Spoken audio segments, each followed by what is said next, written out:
Kaixo eta ongi etorri guztioi gaurko saiora. Gaurkoan bi elkarrizketa izango ditugu. Lehenengoan, Iñaki Gomez izango dugu El hermano de las moscas liburuaren zinemarako egiten ari diren adaptazioari buruz hitz egiteko. Ondoren, Angel Rekalde etorriko da, Xose Estebezen Orígenes del nacionalismo en Euskal Herria liburuari buruz hitz egiteko. Horren aurretik, has gaitezen gaurko efemerideekin. Gaurko egun batean, baina 1919an, India iparraldeko Amritsar hirian sarraskia egin zuten soldadu britaniarrek. Jallianwala Bagh lorategian urte berri indiarra ospatzen ari zen jendetza, haurrak barne. Etxeratzea agindua deklaratua zegoen, eta hainbat lagunek protesta baketsua hasi zuten. Soldaduen buru Reginald Dyer generalak erasoa agindu zuen. 10 minututan 1600 tirotik gora egin zituzten. Indiako Kongresu Nazionalak hildakoak 1000tik gora izan zirela adierazi zuen. Sarraskia agindu zuen Dyer generala heroi izendatu zuten Britania handian. Heroi bati eman zaion ongi etorria egin zioten Londresera itzuli zenean, eta 1.000.000 liberako saria jaso zuen. Punjabeko salbatzailea hitzak leloa idatzia zuen ezpata bat ere eman zion gobernuak opari. 1985ko egun berean, Danuta Danielson emakume poloniarrak bere poltsarekin buruan kolpatu zuen neonazi bat, Bastion, Suedian. Faxisten martxa ikusirik sumindu egin zen. Bera bezala judu zuen ama Bigarren Mundu Gerran nazien kontzentrazio esparru batean egondakoa baitzen. Argazkia ikono bilakatu zen. Hala ere, eskuin muturraren mehatxupean bizi izan zen, depresioak jo eta bere buruaz beste egin zuen 3 urtera. Egun brontzezko eskultura batek oroitzen du gertaeraren lekuan bertan. 2014ko apirilaren 13an, Euskal Herriaren independentziaz lehen herri galdeketa egin zuten Etxarri Aranatzen.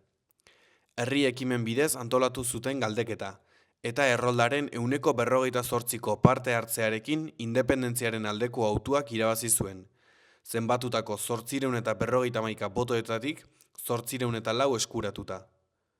Galdeketa sustatu zuen A13 ekimeneko bikidek Altsasuko Guardia Zibilaren kuartelean deklaratu behar izan zuten gerora. Nafarroako fiskaltzak ikerketa zabaldu eta gero. Azkenik, 2015ko egun berean, Eduardo Galeano hil zen Montevideon, kazetari eta idazle uruguaiarra. Bere lan esanguratsuena 1971an argitaratutako Latinoamerikaren zain urratuak da. Kontinente horren ustiak eta kolonialaren kronika historikoa egin zuen bertan, eta debekatua egon zen Hego Amerikako diktaduretan. Galeanok 73an Uruguaitik eta 76an Argentinatik ihes egin behar izan zuen, diktadura horien ondorioz. 85an itzuli zen Montevideora. Mundu osoan ezaguna, bere lanak 20 hizkuntza baino gehiagotara itzuli izan dituzte. Errepasatu dezagun aste honetako agenda.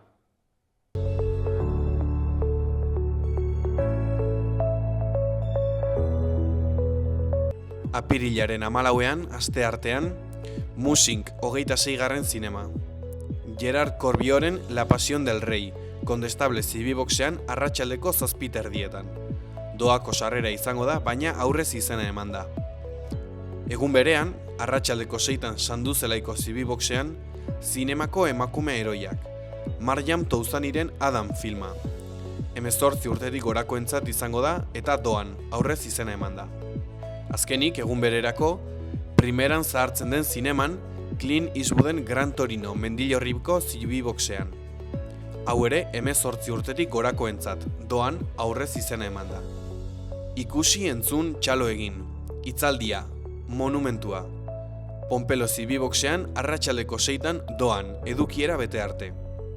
Ostiralean aldiz, Unibertsitate Antzerkiaren erakustaldia. Montxe Ortizen El hombre mojado no teme la lluvia, proverbio iraki, Iturramako Zibiboxean. Larun batean, Sergio Andresen ipuin kontaketa, Cuentos con bigote, Kondestableko Zibiboxean izango da eguerdiko 12an. Eta azkenik, igandean, baita ere eguerdiko 12an, igandeko musikak, kontzertua Orreaga Abesbatzaren eskutik, Kondestableko Zibiboxean. Orain, gaurko komunikabideen azalak aztertuko ditugu.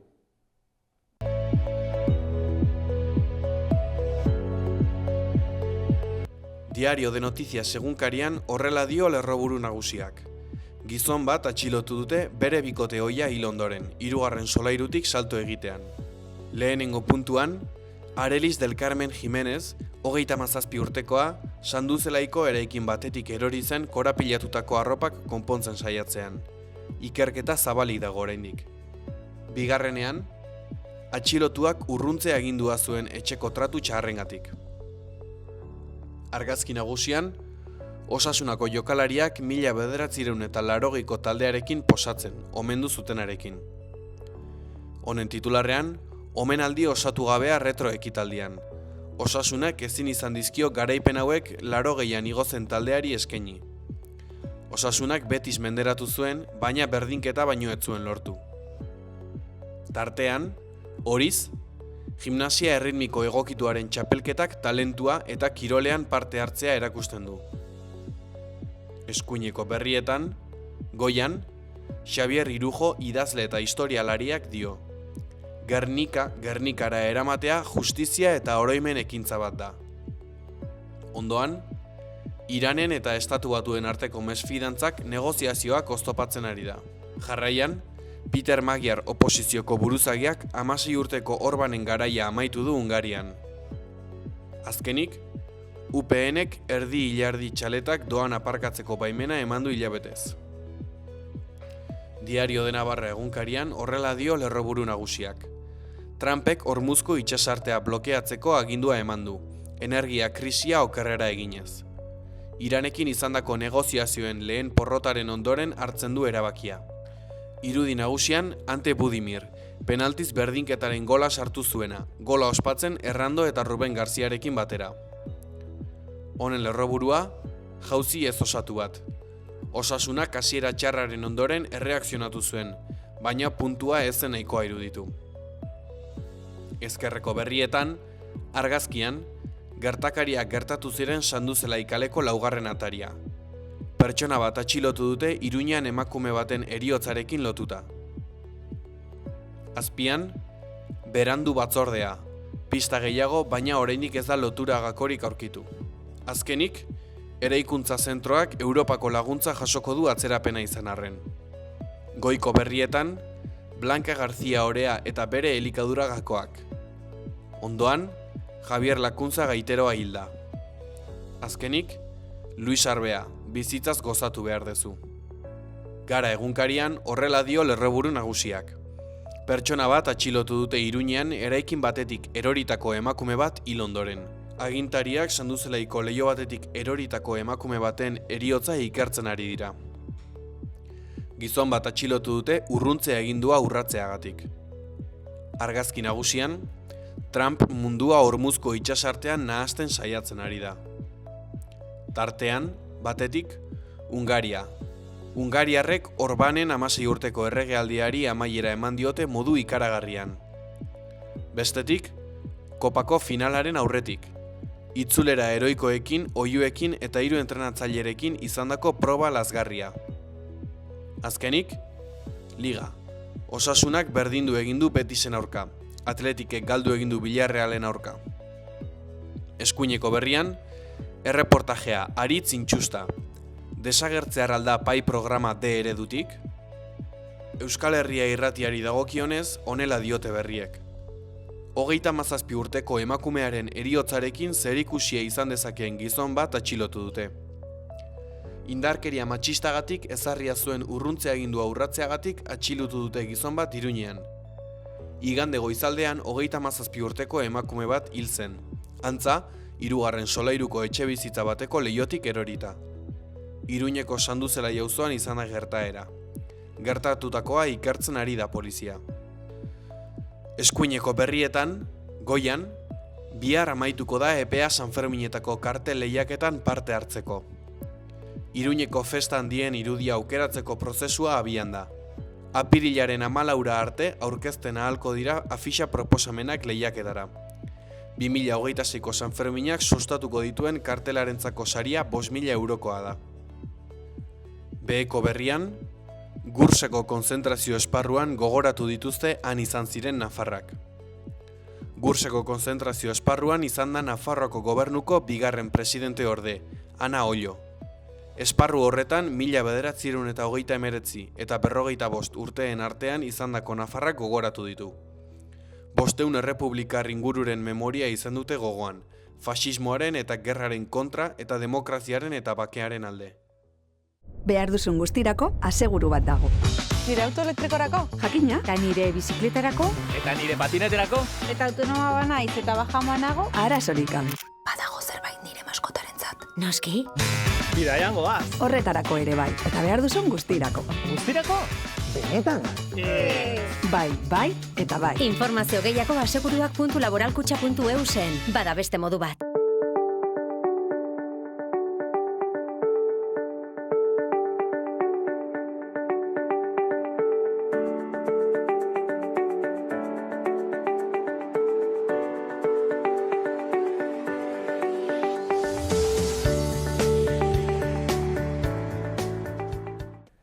Kaixo eta ongi etorri gurera, Iñaki, zer moduz? Ongi eta zu?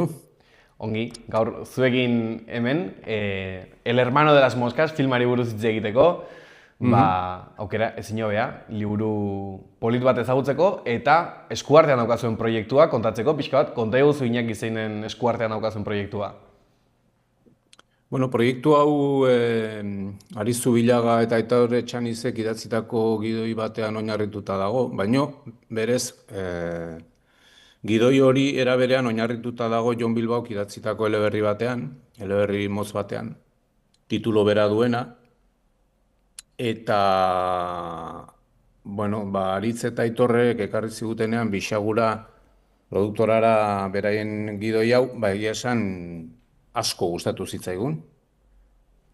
Aritz eta Aitor beste proiektu batzuetatik ezagutzen genitun, bereziki Aritz baita ere, bere momentuan egin zituen bere lehenengo laburrak eta bere lehenengo luzea ere ezaguna zen guretzat, eta egia esan beti iruditu zaigu gizon bat izugarrizko talentua duena idazteko eta zuzentzeko eta beste hainbat lanetarako zinemagintzan. Horrela frogatu du gaina bere karrera profesional osoan, gauza asko egin ditu, hola esanguratsuak asko dira, baina ezagunenak behar bada Eloio 1 eta Eloio 2 montatu ditu, Galder Gaztelurrutian pelikula guztiak, azkenekoa ere Londresen, Inglaterran egin duten beste bate baita ere. Gauza asko egin ditu, baina bere produzio propioak alegia beak idatzi zuzendu dituenak, bereziki asko gustatu izan zaizkigu beti. Izugarri talentodun tipo bat iruditzen zaigu. Eta gidoio hau irakurri gendunean asko gustatu zitzaigun. Eta, bueno, eskaintza bat egin genien, eta elkarrekin lanean badaramagu urte eta erdi edo. Eta oso ondo jonda zen, bueno, gure lan honetan askotan denbora oso azkar pasatzen da, eta denbora asko behar da garapen, finantziazio prozesu guztiontarako, eta iaz ja bai EITBek eta bai Radio Televisión Espainolak beraien interesa agertu zuten proiektuan, eta bueno, orain hor gabiltza ja plataforma bat lortzen dugun, hor gabiltza. Ondo. Zergatik El hermano de las moscas, badauka gidoiak edo eleberriak zerbait berezia? Tituloagatik, bai, noski. Ez dakit, irakurri dutenek jakingo dute, oso ondo noski, baino eleberri hau oinarrituta da, historia berez da, senaren mazte bikote, gazte baten arteko harremanaren inguruan, eta batean beraien bizitzan agertzen da mutilaren anaia, kanpotik erbestetik datorren anaia, eta, bueno, hiruak bizi dira elkarrekin bolada batean, eta da hiru hoien arteko harremanaren inguruko histori bat, ezta? Bai hirunaka eta bai binaka, alegia, bai bakoitzak beste biekin bakarka eta binaka daukan harremanari buruz. Eta zerrikusia dauka historiak, ez dut gehiagik kontatu nahi, zegoendikan asko falta da ikusi ahal izateko. Zerrikusia dauka historiak baita ere Kafkaren metamorfosis relatuarekin.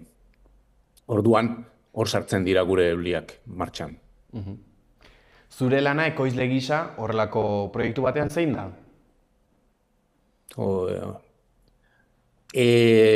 Lan ezberdin pila bat dira. Baina hola simplifikatzeko ekoizleek egiten dugun lana da, batez ere, batetik historia interesgarri ezberdin, originalak, gure iritzi subjektiboan direnak bilatu eta bilatzeak denbora asko eramaten du eta aurkitzeak gehiago. Eta behin aurkitutakoan gure iritzian motibantea, interesgarria delako motibantea den zerbait, ez bakarrikan historia bati, bezik, eta gero historiaren atzean nortzu dauden. Bidea hau oso luzea eta egia esan batzutan zaila, gehienetan zaila izaten da, bidea alegia hasten garen momentutik proiektua gauzatzen den unera arte. Denbora asko pasatzen da, eta momentu onak egoten dira, baina txarrak gehiago egoten dira, zeren gehienetan sartzen gan proiektuetatik oso portzentai txiki bat lortzen dugu gauzatzea. Orduan, horrela azkar esan da, gutxi gora bera da, garapen fase horretan, diru bila proiektua beti hobetzen eta finantziatzeko diru horren bila aritzea da gure lehenengo lan nagusia.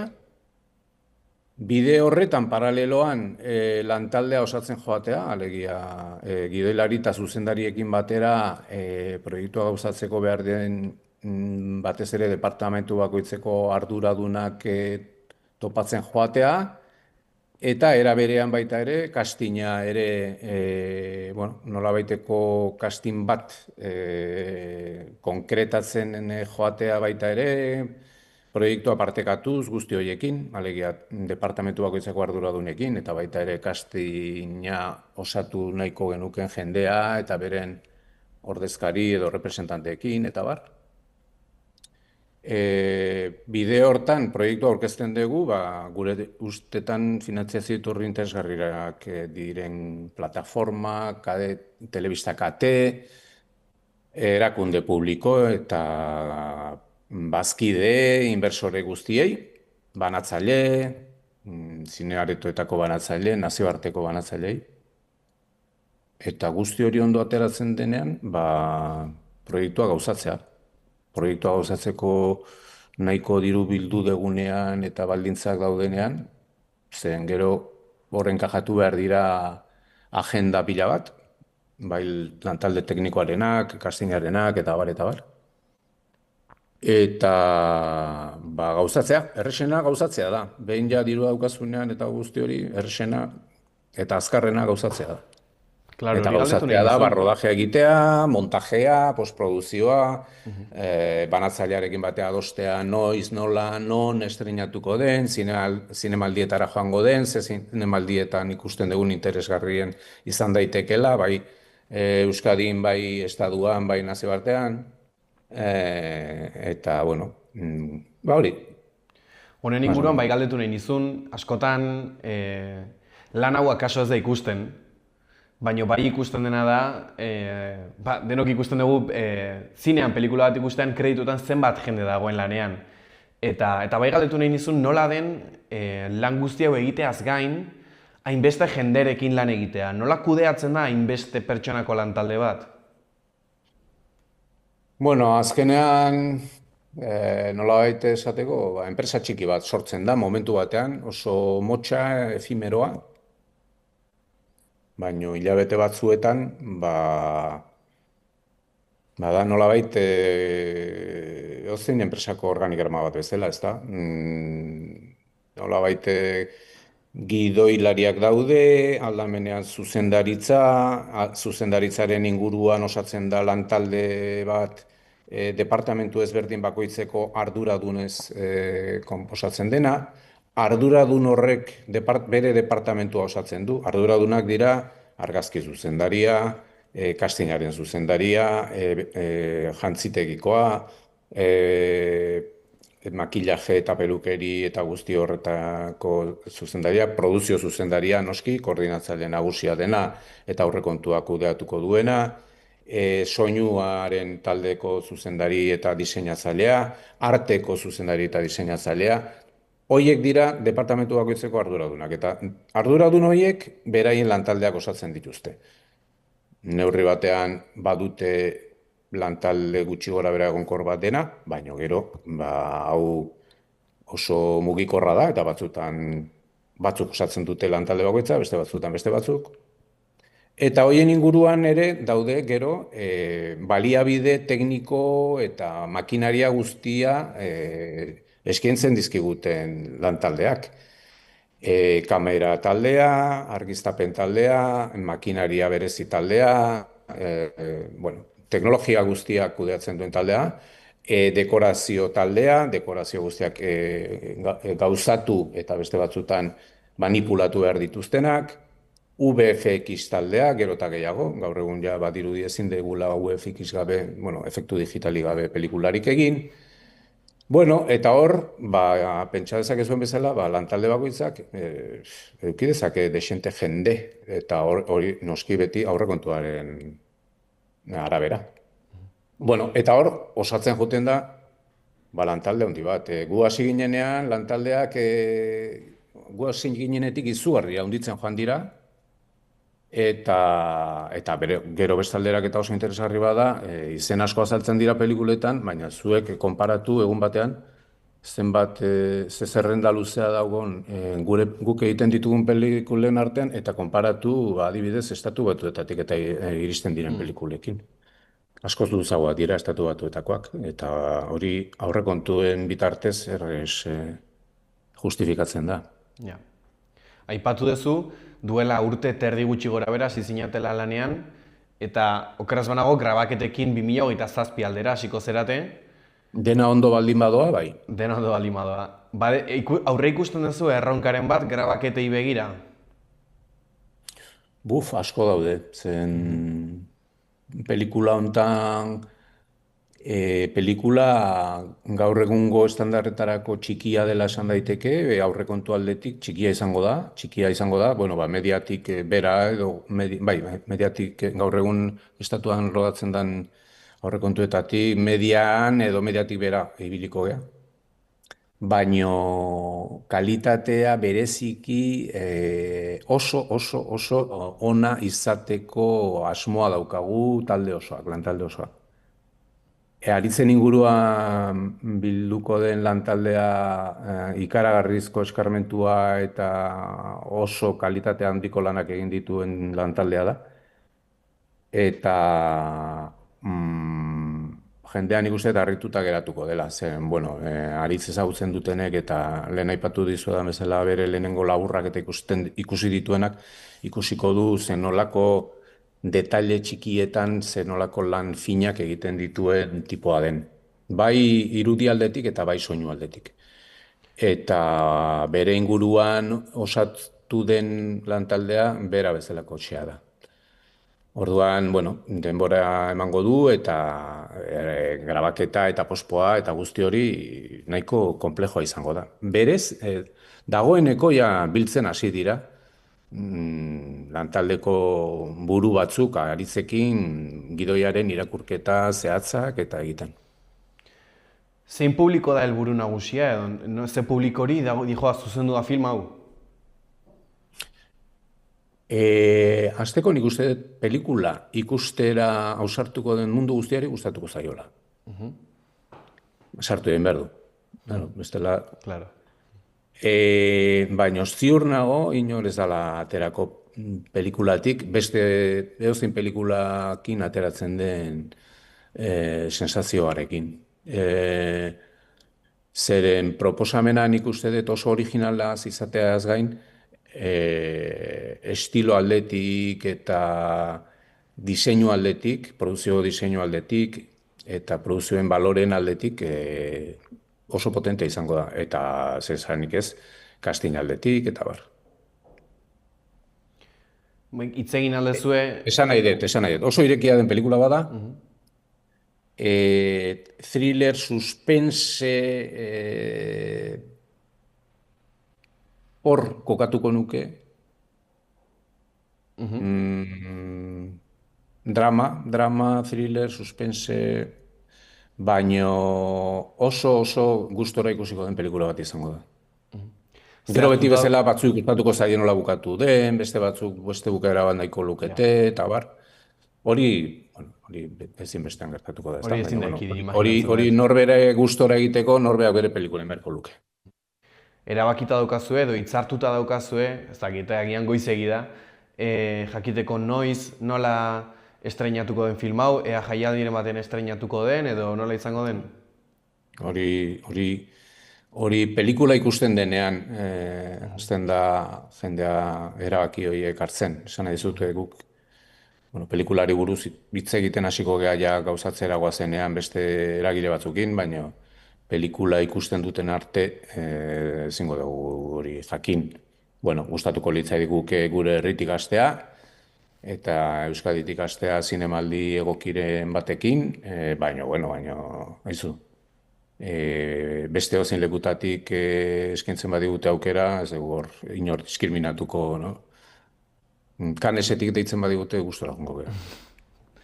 Aipatu duzu, filma ikustera doan edo nori gustatuko zaiela edo entretenituko dela. Mundu guztiari, ziur nago. Baina ze itxaropen dezuzuk filmaren harrerari dagokionez? Filmaren zer, ez dizut ondo. Filmaren harrerari dagokionez. Harrera, Ez soilik harrera. publikoa baizik Ba, eta, esan dizudan gauza, bera esango nizuke. Ziur nago ikusten duen guztiari gustatuko zaiola, eta naiz eta zineaz ez ideiarik izan, eta bar esango dut. Gehiago edo gutxiago gustatuko zaio, baina esango dut, ostia, pelikula hau markatu. Guai dago, egin da. Pelikula hau egin duenak bazekien pelikula hau egiten. Ziur nago gustatuko dela pelikula. Zer sentiarazi nahi diozue publikoari? Zer? Zer sentiarazi nahi diozue publikoari? Sentiarazi, hori sentiarazi, hori oso pertsonala. Ez dago inongo, jendeak pelikula ikusten ondo pasatzen badu eta esperientzi beretzat gogoko bat bizitzen badu, bueno, hori milagro bada, ez? Esan nahi dizut hori izugarri interesgarri izango litzake hori gertatzea, bakoitzak bere modura disfrutatzea, ordu terdi, 1 minutu horietan, ez? Badago zerbait filma beste filmetatik bereizten duena, badago zerbait berezi egingo duena? Nik uste dut zerbait gauza asko daude, eta egongo dira ezberdinak. Eta ikustean, nik uste dut ez da horrela, gaur egun badirudi dena eventuak izan behar dutela, eta dena izan behar dutela ikaragarria, ez? Oso gauza humil batetik, baino esperto bat izan gabe oso ondo egina dagoela jabetuko da mundu guztia, detaile guztiak ze ondo zainduta dauden jabetuko da mundu guztia, eta bar. Ez nitzateka ausartuko horrela zerbait berezia aipatzea, baina orokorrean nik uste dut oso proposamen interesgarria eta ederra izango dela.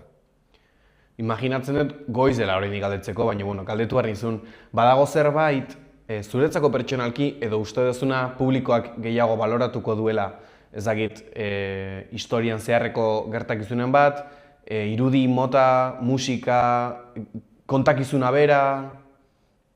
Nik uste dut kontakizuna eta ziur nago hor dagoen hiruki hau, alegia, 3 pertsonaia gehi beste pertsonai bat izango dena, euliak izango direla, laugarren hori.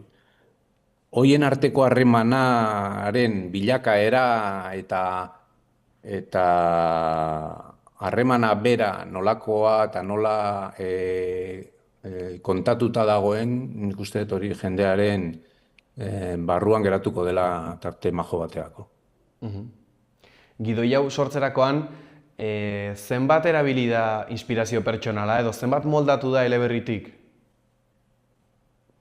Begira, hemen gertatu da gauza bat oso niretzat oso polita, izan dela eleberriaren egilea, Jon Bilbao eta Aritz oso lagunak egin direla, eta Aitor. Eta hori ez da beti gertatzen. Eleberriaren idazlea, Bilbokoa, eta oso harreman polita pertsonalki gertatu da egile 3 hauen artean eta baita gurekin ere. Eta berez ere, ari gara elkarrizketetan, berak badauzka beste eleberri batzuk, eta ipuin motz batzuk, eta bar. Eta, bueno, jarraitzaile asko dauzka, Jon Bilbao hauek, eta beste hau ongi joaten bada, besteren bat ere behar bada egiteko elkarrizketak baditugu. Imaginatzen dut, harreman on horrek ere lagunduko duela, baino nola orekatzen da literaturatik filmera igarotzeko prozesu horretan liburua traizionatu gabe, baino moldaketak imaginatzen dut ere beti egiten direla, nola mantentzen da oreka hori? Bueno, nik uste oreka baino gehiago hor parte hartzen dutenek garbi eduki behar dutela hizkuntza bat erabiltzen dela idazterakoan eta beste hizkuntza bat dela ikus-entzunezkoetan erabiltzen dena, eta erabat ezberdina direla. Hortan publikoa danak erori izan gea, ez? Gaztetatik libururen bat gero pantailan ikusi aurretik irakurri dugunean, kontxo beti esaten duzu, baina liburuan etzen horrela, baina hori zu jabetu behartzeak denborarekin, gauza badala liburu bat irakurtzea, eta hor behar dezun kodea idazterakoan, narratzerakoan, eta bar, eta beste gauza bada ikusentzunezko batean, pelikula batean, 1 minutu edo dena delakoa iraungo duen proposamen batean erabiltzen den hizkuntza eta dituzun narraziorako baliabideak, eta bar, ez daukat ezer ikusirik.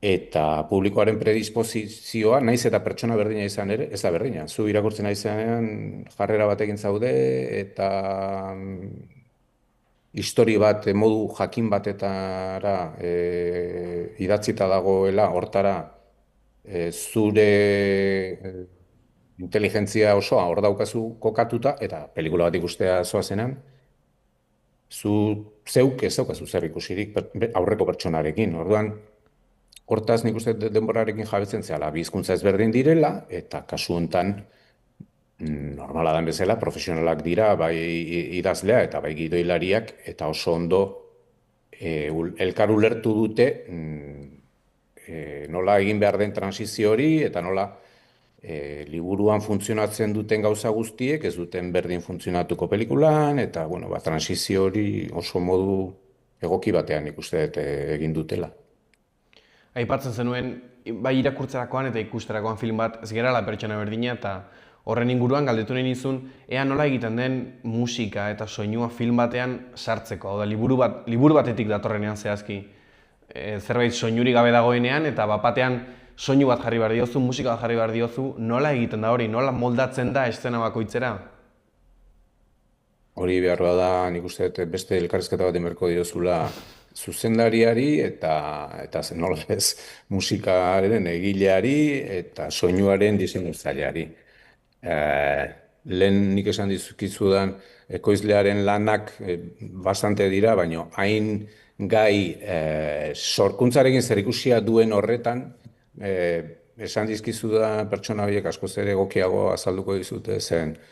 Musikaren komponente magikoa nik uste bizitzan gauza guztietan dagoela, ez? Hori lehenengo entzun nion Angeli Larramendiri, eta Angeli Larramendikin sorte izan genuen gure lehenengo luzea berarekin egin genuela, konpositorearekin, eta arte guztien artean behar bada, magikoena musika da, ez?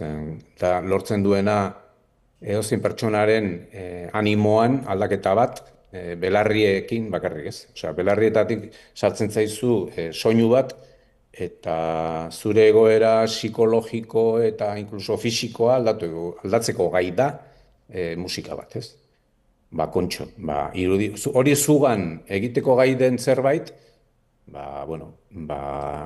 horri ainetzen badizkiozu irudi batzuk eta bar, eta egoera dramatiko bat, eta kontxo, musikaren eragina oraindik nik uste dut biderkatu egin daitekela. Bukatzeko Iñaki pare bat galdera botako dizkizut.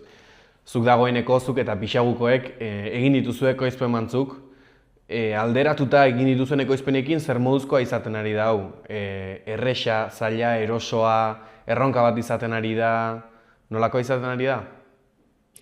Nik parte hartu dudan produzio guztietan, bai Irusoinen egon nintzen urte guztietan, 30 urte baino gehiago naiz Irusoinen, eta hemen bixagun 6 daramatzat. Ozein horrelako proiektu, pentsa dezakezuen bezala, izugarrizko erronka da, izugarrizkoa. Daukan zailtasunagatik. Baina hori oso motibatzailea da. Guk parte hartu dugun proiektu guztiak izan dira oso erronka zailak, eta egia esan, ikaragarrizko suerte izan dugu, ze aurrera ateratza lortu ditugun guztiak zoragarriak izan dira, bai proposamen bezala, eta bai izan diren esperientzia pertsonal bezala elkarrekin lantaldean aritu gidean guztion artean. Benetan, inoiz ez dugu izan arazorik inorrekin eta kontrakoa. Lantalde guztiak oso ezberdinak izan arren, gauzatu ditugun proiektuak ere oso ezberdinak izan arren, guztietan oso gustora egon geha eta horretan ikaragarrizko sorte izan dugu. Hau, egin ditugun guztietatik oso ezberdinak izan dira, egin ditugu animaziozkoak. Karramarro uartea, orain dela 28 urte, praktikamente. Egin ditugu dokumentalak, egin ditugu euskerazko komediak Aupa Etxebeste bezala, Agur Etxebeste bezala. Egin ditugu thrillerrak urte berrian Amona bezala. Egin dugu La Trinchera Infinita. Gazteleraz. Oso proiektu ezberdinak, Moriartikoekin ezagutzeko eta elkarlanean aritzeko izugarrizko sorte izan dugu, baina lehenagotik Asier Altuna eta Telmo Esnalekin baita ere, lehenagotik Juan Baberasategi eta Lotura Films eta bere animaziozko estudioarekin baita ere, dokumentaletan ere. Oso gauza ezberdinak ditugu, guztiak izan dira erronkak eta oso zailak. Eta eduki ditugun lantalde guztietan ere, ikaragarri gustora ibiligea. Pelikula honek ez dauka zer ikusirik egin ditugun beste inungorekin. Eta eraberean ere, momentuz behintzat oso gustora gaude inguruan osatzen ari den lantaldearekin. Eta ziur nago aurrera ateratzea lortzen badegu, aurrekoak bezalaxe oso gustora amaituko dugula guztiok. Egin dituzu proiektu pila bat, mota ezberdinetakoak esan duzun bezala, baina badago pertsonalki etorkizunean egin nahiko zenuken proiekturen bat? Seguru bai ez, baina orain ez dakit zein. Esan nahi dizut, eskuartean proiektu asko dauzkagu. Adibiliko gera. Adibiliko gera ea zerbait ateratzen zuen. Euskerazkoak ere badauzkagu oso politak eta ere laster iragartzeko aukera badaukagun, baino ez bereziki. Edozein proiektu irakurtzen dezunean ikusten badezu atzean dagoen jendea. Niretzat ere oso importantea da, hasieratik esan dizu dela, ez? Nork ekartzen dizun proiektuan, norrekin garatu eta gauzatuko dezun. Iñaki, bukatzeko, ez dakit, imaginatzen dut oraindik asko falta dela pelikula hau estreinatzeko, baina hau entzuten ari baldin bade norbaiti konbentzitu ez baldin badio, zer esango zenioke film hau ikusteko? Bueno, falta zedan bakarra da, zalantzak baldin baditu, arriskatu dezala. Asko jota, ziur nago ez dala aspertuko, eta ziur nago ez dula gaizki pasako. Sartu da dila aretora, eta gero galdu ditun gauza guztiak errepasatzeko gero ondoren nahi badu telebistaz ere ikusi dezala berriz. Oso ondo, mila esker Iñaki etortzeagatik, ezakit bukatu baino lehen beste zerbait aipatu nahiko zenukeen. Ez uste nahiko txapa sartu duzu dela. Bueno, placer bat guretzako zuen izatea, beraz mila esker eta nahi duzun arte. Eskerrak zuei. Hurrengora arte. Behar duzun guztirako aseguru bat dago. Nire auto elektrikorako? Jakina, eta nire bizikletarako? Eta nire patineterako? Eta autonoma banaiz eta bajamoanago? Arazorik gabe. Badago zerbait nire maskotarentzat. Noski? Bidaian goaz. Horretarako ere bai, eta behar duzun guztirako. Guztirako? Benetan? Bai, eta bai. Informazio gehiago aseguruak.laboralkutxa.eusen. Bada beste modu bat.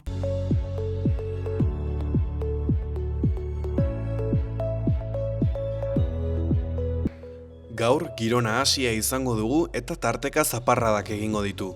Sarriago ipar isurialdean eta egunaren lehenengo partean. Elurkota 1000-1200 metrotik 1500 metrora igaroko da arratsaldean. Ipar-mendebaldeko haizea ibiliko da, bolada gogorrekin kostaldean eta Ebro ibarrean. Temperatura apur bat igoko da, baina oraindik beroenak 15 gradu azpitik geratuko dira. Asteartean eguraldia egonkortu egingo da. Tarteka hodeiak ugariak izango dira, batez ere mendebaldean, non puntualki euria txikia egin dezakeen. Ekialderago zerua garbiago egongo da, batez ere Nafarroan. Hegoaldeko haize ahula ibiliko da goizean eta iparraldekoa arratsaldean. Temperatura maksimoak igo egingo dira eta 15 gradutik gora kokatuko dira. Minimoak aldiz, hotzak izango dira eta Araba eta Nafarroako zenbait txokotan izotza egin dezake.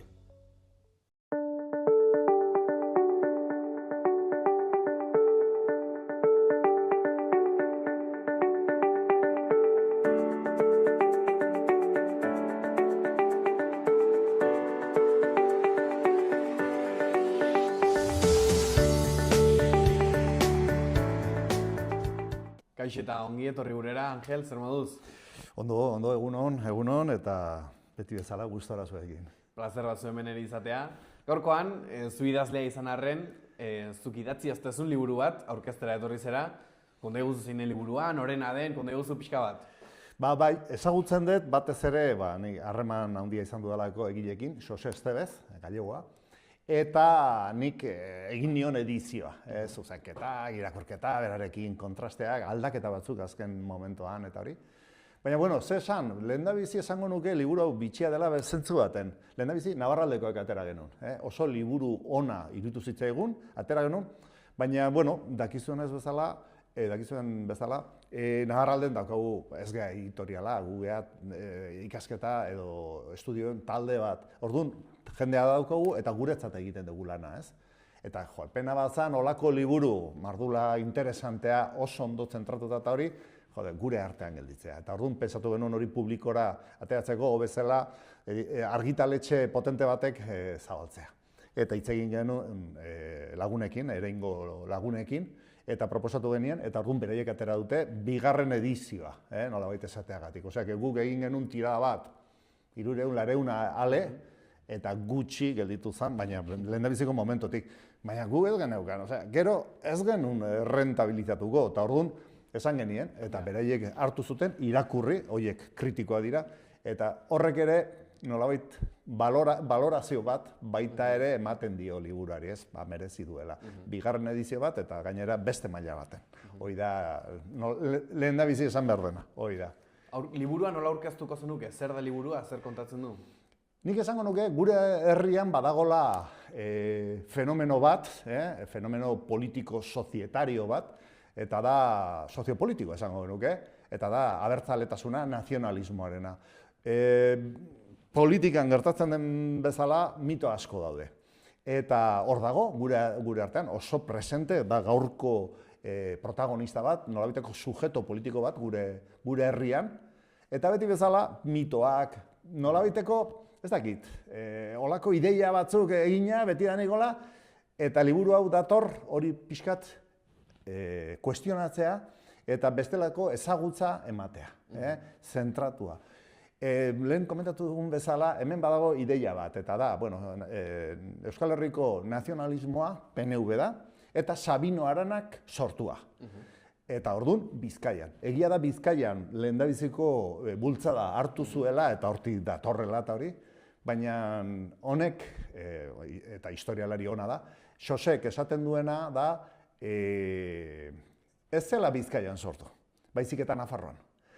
Baldintzak, edo antezedente batzu badaudela maila desberdinetan, eta hori Nafarroan eman zela.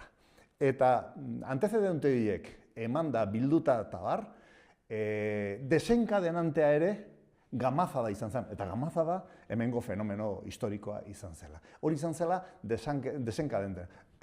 Hor egia da, Sabino Arana hor egon zela, handik aterazun bere ideia, eta baina, hor antecedenteak, garbi daude ez, alde batetik herria hemen zegoela, garai hartan nik esango nuke gainera herria batez ere Nafarroan zegoela, historikoki, erresuma, beti izan da Euskaldunen erdigunea edo behintzat hemen izan da indar nagusia, Iruñeko erresuma Nafarroa eta bartabar, baina gero fuerismoa hemen oso errotua zegon, gero karlistaldiak, gerra karlistak, porrota, desastrea eta nolabaiteko frustrazioa eta hori, eta guzti hor, eta teorikoak ere bai, horren inguruan zeuden debateak, eta fuerismoa berez zen iturri ideologikoa, guzti hori, eta bapatean sortu zen Gamazada. Eta Gamazada etorri zen Sabino Arana, ikusi zuen, 20.000 persona mugitu zirela,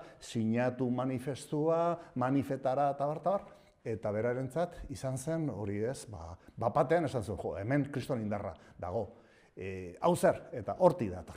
Baina oinarriak berarentzat nolabaiteko justifikazioa edo ikustea zer zeukan eskutartean, hemen, Nafarroan eman zela. Eta holako hori da liburua garatzen duena. Gero estudioa oso serioa da, iturri guztiak, adibidez iturriak, badaude idazleak, ez? Aita Larramendi, Txao, Garatanaiak, badakizu proposamen bat egin ziotela Napoleoni, la Nueva Fenicia, tabar, eta gero bestelakoak, Zumalakarregin neurri baten, eta baita ere Gipuzkoa frantzesa dan, Gipuzkoak nola aldarrikatu zuen bere independentzia, eta holako datuak, isolatuak, baina hor daude, ez? Eta maila ideologikoa, esango nuke beste antecedente izan zela, eta maila ideologikoa garbi, ze hor nolabaiteko jarraipen badago, fuerismo izan zen. Hori da oinarri ideologikoa, ez? Eta etortzen da Sabino Arana, eta formulatzen du. Berak ere oso originala ez zen izan. Inkluso ideia batzuk, ideia asko esango nuke, horretzen naiz Xabier Irujo historialaria badaukala publikazio bat, ez zait ateratzen orain, Nafarroako independentzia edo Nafarroa berako independentzia amaitu zenean, izan zen iraultza frantsesean, desagertu zenean erresuma bezala, ze orduan ja errepublika gauzatu zen, eta orduan Nafarroa erresuma zen, nominala baina hori, eta orduan horrek ere aterazun, ateratzen izena, baina berdin da, eta hor daude, printzipio asko esaten zituena, ez? Eta gero Sabino Aranak esaten zuena, bere momentoan, euskaldunak ez dira ez espainolak eta ez frantsesak, euskaldunak gea, ez? Euskal Herria, Euskadi, berak esaten zuen Euskadi, euskaldunen aberria da. Hori ja formulatuta, baina egia da hori ez zela oso ezaguna. Eta Sabino Arana berreskuratzen du eta hori bihurtzen du idearioa. Eta nik esango nuke hori dela Soseren tesi zentrala. Zentzu hortan oso serioa da historialari bezala, hau historialari aparta da, eta dena dokumentatzen du. Eta zentzu hortan baita ere nazionalismoaren ikerketa on bada. Baina baita ere batez ere hori da, ez? Enfoke desberdina, perspektiba berri bat ematen dio. Buelta bat ematen, hori da hitza. Buelta ematen dio, eta zentzu hortan zentratzen du, eta oso interesante. Gero detaileak daude, adibidez esaten du, Sabino Arana etorri zen ona, eta hor nolabait estrenatu zen ikurrina, bera atera zuen, ez? Ikurrina hori egin zuen Juana, uste dut, Irujotarren familikoa, eta hemen Nafarroan egin da, hori ezen, holako detaileak kuriosoak dira, eta, ez daukate, holako trascendenziari anekdotak dira, ez? Baina, hoixe. Gaur egun badu garrantzi berezi bat nazionalismoaren jatorria zalantzan jartzeak eta begiratzeak bertara? Nik ez dut uste zalantzan jartzen duena. Beste, egiten duena da sakondu hortan, eta orduan ezagutza hobeagoa. Nik uste dut beti ezagutzea interesantea dela. Gainera, Sosek bere liburuan, ez dakit bere liburuan edo bere aurkezpeneaz egin ditugu aurkezpen batzuk, liburu honen aurkezpen batzuk, eta berak esaten du esaldi bat, uste eta apuntatuta dudala, eta nire ustez oso egokia esateko, ez? Esaten du, bera esaten du gaztelaniaz, el pasado hay que interrogarlo, nunca negarlo, matarlo o enterrarlo. Hori da, ez? Ezagutza behar da, ez? Iraganari galdetu behar diogu. Ez pentsa gero ideologia edo hori da programa bat, eta ezagutu behar du. Horrekin, etorkizuna, bera ere beste zita baten esaten du, ez? Etorkizuna ez, iragana etorkizunean aurkituko dugu. Eta ezagutu behar dugu. Guk egingo dugu gure bidea eta erabakiak eta barrez, baina badago beste esaldi bat, beste filosofo batena, eta esatena, bere iragana ezagutzen ez duena, bere bizitza osoa izango da ume bat bezala, ez? Osea, holako gaietan sartzeko ondo dago ezagutza. Nik pentsatzen dut gainera gure artean, Euskal Herrian badagola nolabaiteko zatiketa instituzionala, Nafarroa, Euskadi eta holako gauzetan, eta oso interesantea beti bilatzea ze loturak izan diren, ikusteko herri beragea, eta orduan, nundi dator apurketa, baina baita ere, zenbat gauza egin du elkarrekin. Nola herri beti batua izan da gauza askotan. Naiz eta instituzionalki zatituta egon. Horregatik ni pentsatzen dut, SOSek hortan laguntzen digula. Nola iritsi da SOSe honetara? Nola iritsi da idazle galiziar bat honen lan sakon bat egitera Euskal Herriari buruz eta nazionalismoaren jatorriari buruz? Bueno, hori berak azaltzen du oso ondo, ni ez naiz atrebitzen bere hitzak eta hori, baina bai, bere definizioa bera badakizu galegoa dela, etorri zela inmigrante bezala estudioengatik eta hori, baina ezkondu zela hemengo emakume batekin, eta berak esaten du, bere bihotzean bi nazio, bi patria daudela, ez? Galizia eta Euskal Herria, eta oso harro sentitzen dela horretaz, ez? Eta nik esango nuke, bera historialari bezala, badauka bere definizio bat, eta nik esango nuke merezi duela ezagutzea, personajea ezagutzeko, ez dakit aurkituko dut, baina honek dauka deklarazio bat, eta esaten du, gaztelaniaz, bera idazten du, me declaro gallego de nación, vasco de adopción, galeuzcano por convicción, solidario por vocación y español por imposición. Oso interesantea da, ze azken finean, sentitzen du dena berea balitz bezala, baina bera kanpon kokatzen da. Eta askotan, olako debatetan, batez ere abertzaletasuna eta nazionalismoa eta erdian dagoenean, gertatzen dena da, beti oso erresa da kritika ad hominem esaten dena, ez? Eske zu hori zea, zu supremazista zea, zu hor zaude implikatuta. Eta SOSek egiten duena da, kanpotik, ni ez nago, etorri naiz eta dena maite dut. Baina ez nago barrun. Osea, nire kritika edo nire analisia askoz objektiboago naiz. Askoz objektiboa da. Ze kanpotik, sentitzen naiz eta ikusten dut perspektiba objektibo batetik, ez? Ez da lehendabiziko liburua, gu berarekin historialari bezala, historialari aparta da, guk egin ditugu beste liburuak, beste kapituluak, eta nire ustez Euskal Herriko historia oso interesante. Ez dakit lehena izan zen, baina liburu bat egin genuen La Ilustración en Euskal Herria. Gai hori ez da batere ezaguna, hemen gerra karlistak, Erdi Arokoa, Nafarroako erresuma, baina La Ilustración, kriston garrantzia izan zuen, batez ere Nafarroan, ilustradoak izan ziren burges batzuk eta hori, baina oso garai aberatsa izan zen, baina karo, berehala etorri zen, lehendabizi iraultza frantsesa eta berehala gerra karlistak, eta tarte hortan garapen, ez dakit, motza izan zuen, eta gainera, gero, erabat, burua moztu zioten, ez? Beste gai bat garatu zuena, eta nire ustez oso ona da, baita ere historialari bezala, da matxinadak Euskal Herrian. Matxinadak beti gure artean komentatu ditugu, jakin dugu, hor dago Gamazada, baina baita ere Zamakolada, eta gero Gatzaren matxina da, Aragiaren matxina da, ez dakiz zer, eta hori, pila izan dira, ehundaka izan dira, eta ez dagoen estudio bat horren inguruan. Eta honek egin zuen, denak atera, denak lortu, nolabaiteko konpendio estudio bat egin zuen, zenbat matxina da izan diren Euskal Herrian, eta gainera horri egin zion analisi oso historikoa, oso ona esan ez. Matxinadak ez dira ematen Nafarroako erresuman, ez dira ematen gerra karlistak, ez zinda esan gerra karlistak matxinada direnek, ja beste fase baten gaude. Ez lehenago eta ez ondoren, nun kokatzen dire matxinadak?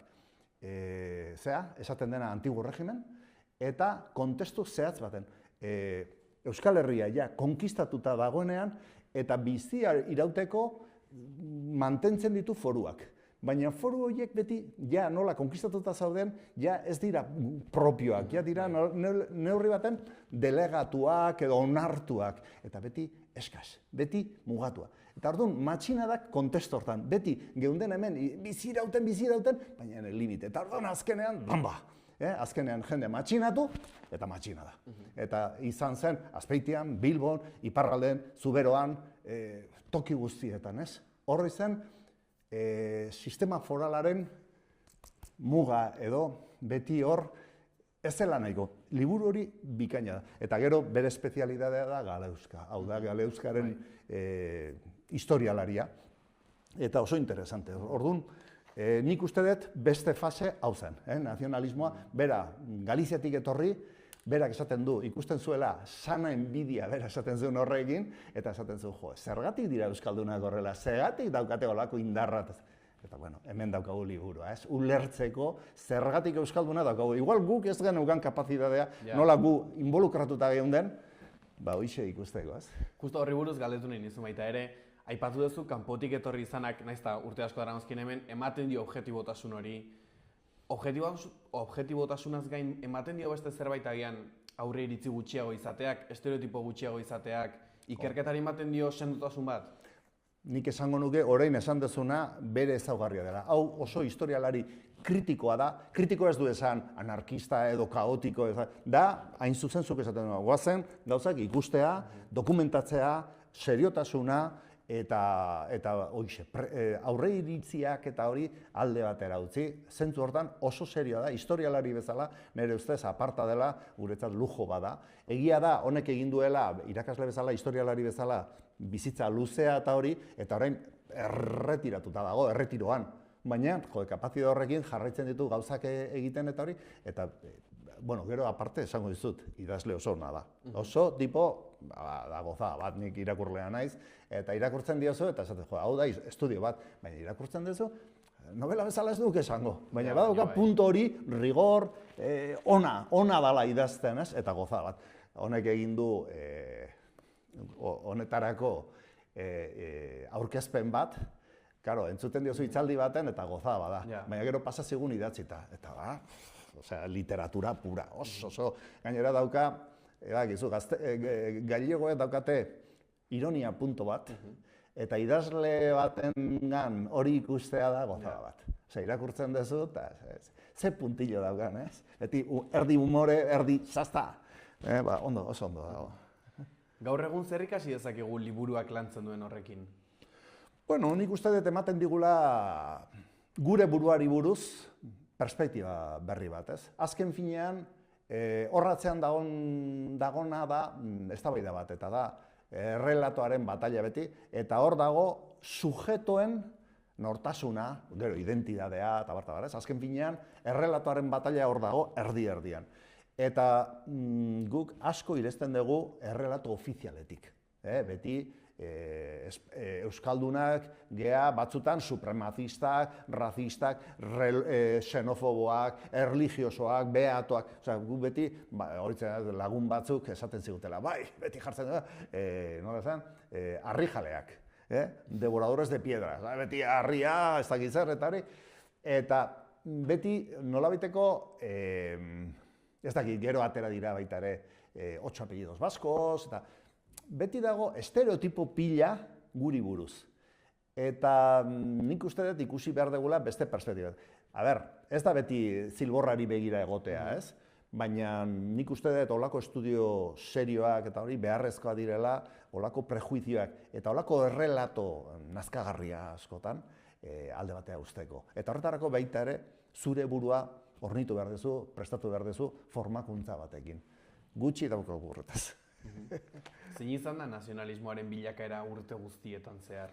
Bueno, hor ja, igual nik inkluso dauzkat berarekin distantzia edo, ez nuke esango kritikoa naizela berarekin. Bera dauka ikuspunto bat, nik beste gauza bat, igual Navarraldetik ikusten dugulako, baina hala ere berea oso interesantea. Eta esango nizuke, honek, esaten du, lehen fuerismoa zagoen, karlistak, eta nazionalismoa etorri zen horri buelta bat ematea, eta esatea, ez, hemen guzti hau tontakeria dira, hemen egin behar duguna da, independiente izan, nazio bat gera, herri bat gera, eta orduan gure eskubideak bakarrik independentzia bitartez hori. Eta perspektiba hori, bere momentuan, Sosek esan da, hori burgesiak, Sabino Arana, perspektiba merkantil batetik, edo ikuspunto burges batetik planteatuta dago. Hoi da lehendabizikoa eta hori topikoa da. Gero, gerra eta gero lehenago bazagoen ANV eta hori etortzen da ezker abertzale eta beste ekarpen bat dela, ez? Esaten dute. Eta orduan, planteamendu hortan da, lehen burgesiak egiten du bere planteamentua, egoera nazional honen aurrean, hau da gure programa, eta ezker abertzalea dator gero atzetik, Gallastegirekin, Monzonekin, Argala, ezker abertzalea oro har, eta horiek egiten dute ezkerreko proposamena, ezkerreko programa. Nik horrekin kritikoa naiz, nik uste dut hori dela ikuspunto bat, perspektiba marxista batetik, hau ez da oso ortodoxoa, baina badauka olako puntillo marxista klaseen perspektibatik gauzak ikusteko. Nik uste dut, badaudela perspektiba berriak lotzeko, abertzaletasun hau eta nazionalismo hau lehengo ondarerekin, lehengo memoriarekin. Euskal Herrian bazegoen historia propio bat, bazegoen estado propio bat, nortasun propio bat, kultura, identidadea, hizkuntza, tabar, eta hor zentratu behar geha. Nik uste dut, gero, programa politikoak, eskubikoa, ezkerrekoa, burgesa, nik uste dut hori dela oso puntuala.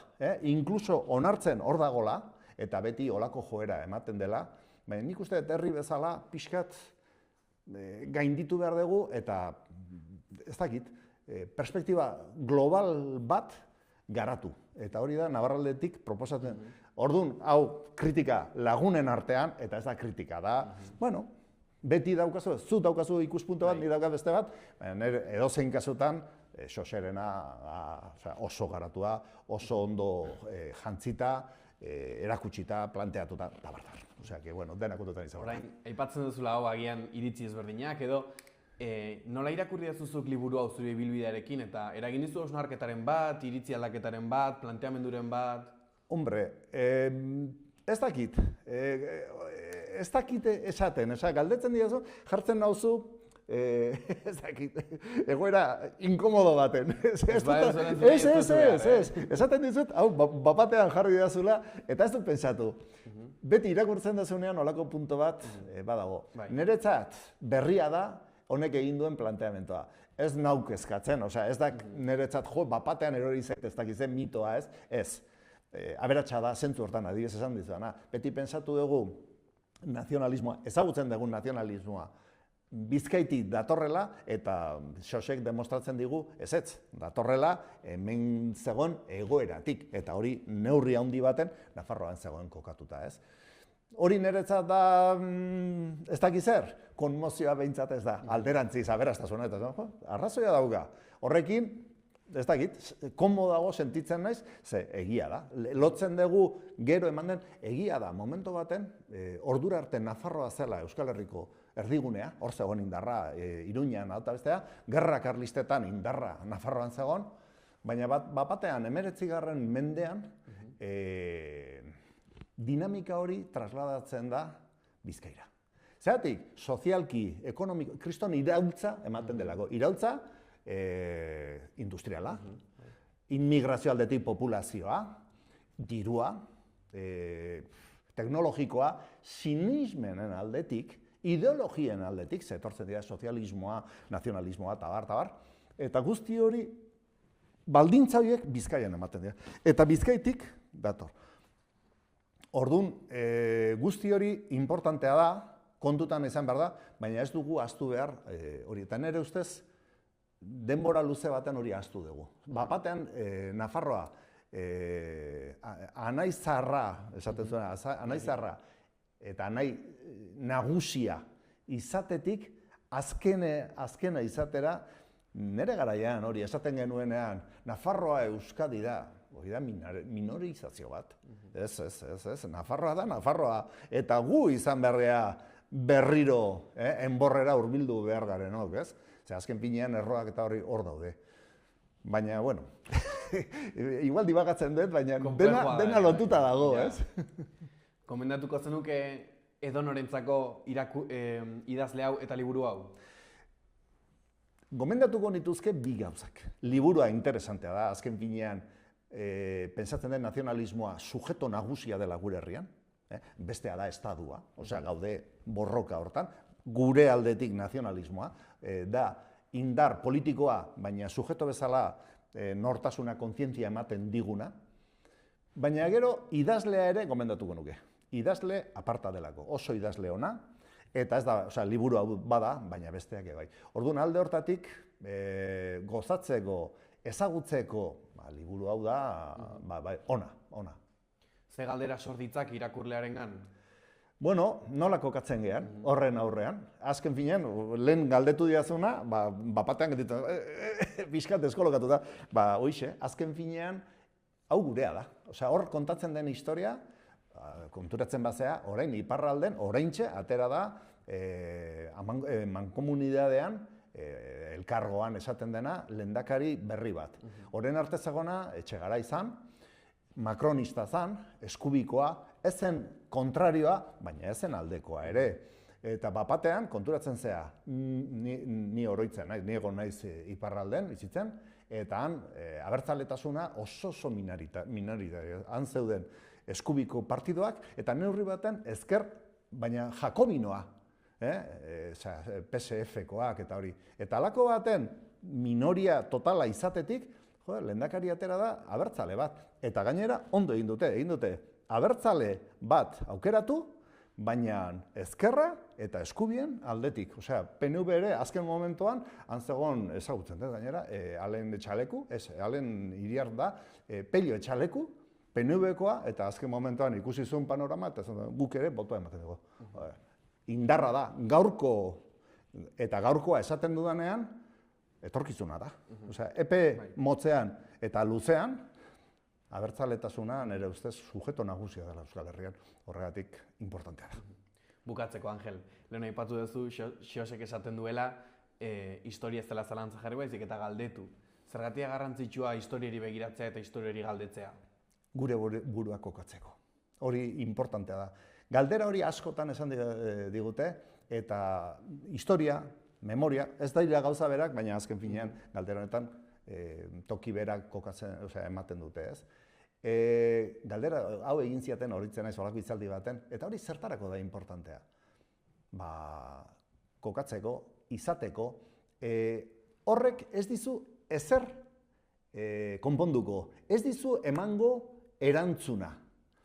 Baina edozein erabakia, edozer erantzuna hartzeko, zuk behar dezu kontzientzia kritikoa. Nor zaren, zein da zure interesa, nora zoazen, zer nahi dezun, eta hortik, nola ikusten dut guzti hau, nola kokatzen nahi zen, zein nahi zen. Kokatzeko, izan behar duzu, kontzientzia kritikoa, hori da memoria, hori da historia. Horregatik, importante ez, ezinbestekoa.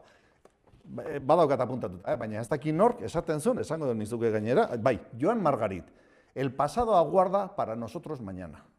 Eta da hori ez, hor dago iragana, baina etorkizunerako kontuz, etorriko zaizu, ze azken finean hori gea.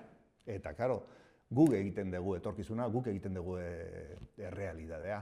Hori, ni soziologoa formakuntzen hola nintzen, eta hori da ikasten dezun hori. Gure mundua da gizakiek eginda. Karo, guk egiten badegu, zeintzu gehagu. Hori da, eta zein da gure interesa, zein da gure etorkizuna. Barkatu, liatzen naiz, baina ulertzen didazu. Noski baietz. Mi esker, Angel etortzegatik. Ez dakit bukatu baino lehen, beste zerbait aipatu nahi duzun. Ez, uste dut gehiagik hitz egin dudala. Bakarrik gomendatzen dizuet liburua, oso pozik nago, oso harro, eta hoixe, olako figurak etorri eta gainera lortu maitemintzea olako figura bat guretzat da ona. Horrek esan nahi du badaukagula indarra, badaukagula zeo zer jarraitzeko, ilusioa eta kohesioa eta dena. Mi esker etortzegatik eta hurrengo liburu batekin ere, espero zaituztegu hemen. Bueno, ados, gustora etorriko naiz. Hurrengo arte. Vale, ados. Behar duzun guztirako aseguru bat dago. Zure auto elektrikorako? Jakina, eta nire bizikletarako, Eta nire patineterako? Eta autonoma banaiz eta bajamoanago? arasorikan. Badago zerbait nire maskotarentzat. Noski? Bidaian goaz. Horretarako ere bai, eta behar duzun guztirako. Guztirako? Benetan? Bai, bai, eta bai. Informazio gehiago aseguruak.laboralkutxa.eusen. Bada beste modu bat. Hau izan da gaurko saioa. Mila esker gurekin egoteagatik eta bihar.